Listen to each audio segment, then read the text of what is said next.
Hello guys, welcome to our channel Piston academy. तो आज हम लोग बात करेंगे सेल के बारे में, यानी कि प्रोकैरियोटिक सेल के बारे में। तो पिछले वीडियो में हम लोग बात किए थे सेल के बारे में, उसके इंट्रोडक्शन को लेके बात किए थे, जैसे कि प्रोकैरियोटिक सेल हो गया, यूकैरियोटिक सेल हो गया, इसके इंट्रोडक्शन के बारे में बात किए थे। अगर किसी को जानना है इसके इंट्रोडक्शन के बारे में तो पिछले वीडियो में जाके देख सकते हैं। तो आज शुरू करने वाले प्रोकैरियोटिक सेल को लेके, जो कि पहला पार्ट है, ठीक है, पहला टॉपिक। तो प्रोकैरियोटिक सेल को जानने से पहले हम लोग को यह जानना है कि प्रोकैरियोटिक सेल बनता कैसे, उसके स्ट्रक्चर के बारे में जानना है। तो प्रोकैरियोटिक सेल खास करके 3 टाइप के पार्ट से बना हुआ होता है, जैसे कि प्रोटोप्लाज्म, फिर सेल वॉल, फिर सेल मेम्ब्रेन। तो 3 पार्ट से बना हुआ होता है। तो यहाँ पे प्रोटोप्लाज्म 2 टाइप का होता है, जैसे कि साइटोप्लाज्म और न्यूक्लियोप्लाज्म। यानी कि प्रोटोप्लाज्म जो होता है प्रोकैरियोटिक सेल का, वो साइटोप्लाज्म और न्यूक्लियोप्लाज्म से डिवाइडेड है। और फिर यहाँ पे सेल मेम्ब्रेन जो होता है वो भी 3 टाइप से 3 पार्ट है उसका, जैसे कि मेसोजोम हो गया, फ्लैजेला हो गया और पिली हो गया, ठीक है। तो 3 पार्ट है उसका सेल मेम्ब्रेन का। यानी कि प्रोकैरियोटिक सेल जो मैंने बताया, इसका प्रोटोप्लाज्म जो है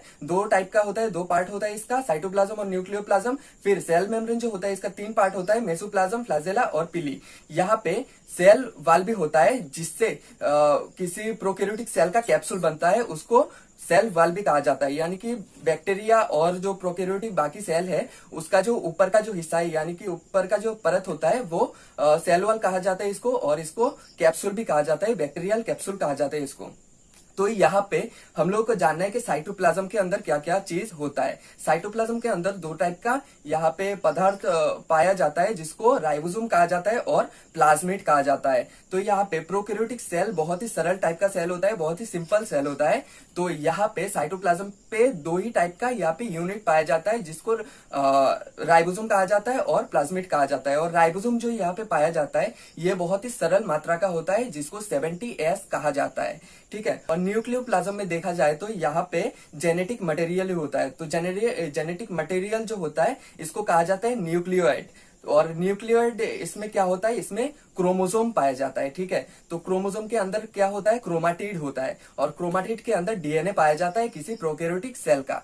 तो यहाँ पे साइटोप्लाज्म का मैंने बताया कि 2 टाइप का यूनिट होता है यहाँ पे, जैसे कि राइबोसोम 70S वाला, फिर प्लाज्मिड होता है। फिर न्यूक्लियोप्लाज्म में होता है जेनेटिक कोड, यानी कि न्यूक्लियोइड, और न्यूक्लियोइड डिवाइडेड है क्रोमोसोम से, यानी कि क्रोमाटिड से, और क्रोमाटिड के अंदर रहता है डीएनए। तो यहाँ पे प्लाज्मिड कैसे बनता है, प्लाज्मिड बनने का बहुत ही सरल तरीका है यहाँ पे प्रोकैरियोटिक सेल में। जैसे कि जो जेनेटिक कोड होता है, यानी कि जो क्रोमोसोम यानी कि क्रोमाटिड होता है, ये क्या होता है, कभी कभी ये डिवाइडेड होके, यानी कि ये बहुत ही सरल आकृति का होता है। ये न्यूक्लियोइड जो होता है बहुत ही सरल आकृति का होता है। तो ये क्या होता है, कभी कभी डिवाइडेड होके, ये क्रोमोसोम जो होता है डिवाइडेड होके ये बाहर चला जाता है साइटोप्लाज्म के किसी दूसरे एरिया पे।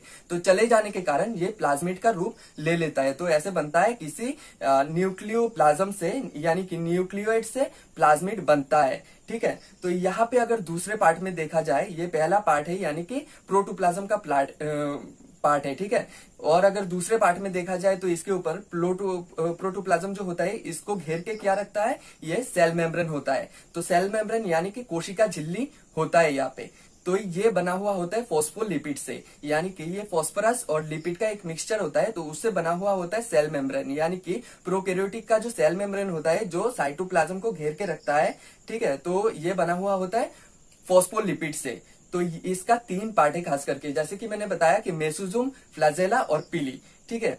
फ्लाजेला के बारे में अगर जानना है तो फ्लाजेला क्या काम करता है, ये बहुत ही बाहर की तरफ रहता है, ठीक है, जिससे बैक्टीरिया, ये पूंछ जैसा होता है, ठीक है, सांप के पूंछ जैसा होता है। ये काम क्या करता है, ये खास करके काम करता है जो न्यूट्रिशन होता है, ठीक है। तो न्यूट्रिशन एब्जॉर्ब करने में ये काम करता है, या फिर चलने में काम करता है ये फ्लाजेला, ठीक है। और मेसोजोम क्या काम करता है, मेसोजोम ये बहुत टाइप का अंदर का जो साइटोप्लाज्म होता है, तो साइटोप्लाज्म में ये जो न्यूट्रिशन है ये फैलाने में काम करता है। और पीली क्या काम करता है, पीली का भी फ्लाजेला की तरह सेम काम है, जैसे कि खाना, यानी कि न्यूट्रिशन को एब्जॉर्ब करना, ठीक है।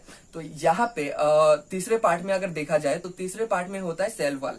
तो सेल वॉल किस चीज से बना हुआ होता है प्रोकैरियोटिक सेल का, ये पेप्टिडोग्लाइकन से बना हुआ होता है, ठीक है। पेप्टिडोग्लाइकन से बना हुआ होता है ये कोशिका भित्ति।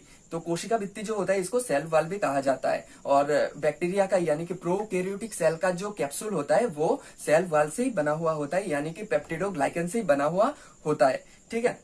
और यहाँ पे अगर देखा जाए तो ये जो न्यूक्लियोइड होता है, ठीक है, तो न्यूक्लियोइड में ये पूर्ण मात्रा में जो न्यूक्लियस होता है एक बैक्टीरिया या फिर एक सेल का जो न्यूक्लियस होता है, बीच में जो न्यूक्लियस होता है जिससे पूरा सेल संचालित होता है, वो नहीं होता, ठीक है, ये डेवलप नहीं होता, तो इसको न्यूक्लियोइड कहा जाता है इसलिए, ठीक है। तो यहाँ पे एक और चीज नहीं होता जिसके मतलब हिस्टोन प्रोटीन भी यहाँ पे नहीं होता, ठीक है, न्यूक्लियस ना होने के कारण यहाँ पे हिस्टोन प्रोटीन भी नहीं होता। तो हिस्टोन प्रोटीन नहीं होने के कारण, ना होने के कारण क्या होता है, ये जो क्रोमैटिड जो होता है ये कभी कभी न्यूक्लियोइड से बाहर भी चला जाता है, ठीक है।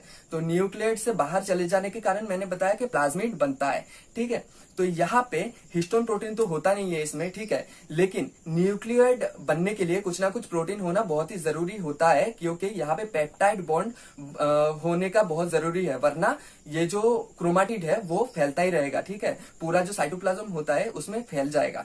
तो इसको रोकने के लिए क्या होता है, इसमें नॉन हिस्टोन प्रोटीन भी होता है, ठीक है, जिसके कारण न्यूक्लियोइड पैदा होता है। और न्यूक्लियोइड के अंदर होता है ये जेनेटिक कोड, यानी कि क्रोमोसोम होता है, यानी कि क्रोमैटिड होता है और डीएनए होता है, लेकिन ये बहुत सरल मात्रा का होता है, ये अनडेवलप्ड होता है, इसीलिए कभी कभी ये प्लाज्मिड में परिवर्तित हो जाता है, ठीक है। तो ये होता है बेसिकली प्रोकैरियोटिक सेल का स्ट्रक्चर। नेक्स्ट वीडियो में हम लोग बात करेंगे प्रोकैरियोटिक सेल का, जो ये मैंने पार्ट बताया, यूनिट बताया, तो उसके बारे में एक एक करके डिटेल में बात करेंगे ताकि सीखने में आसानी हो, ठीक है। तो आज के लिए इतना ही।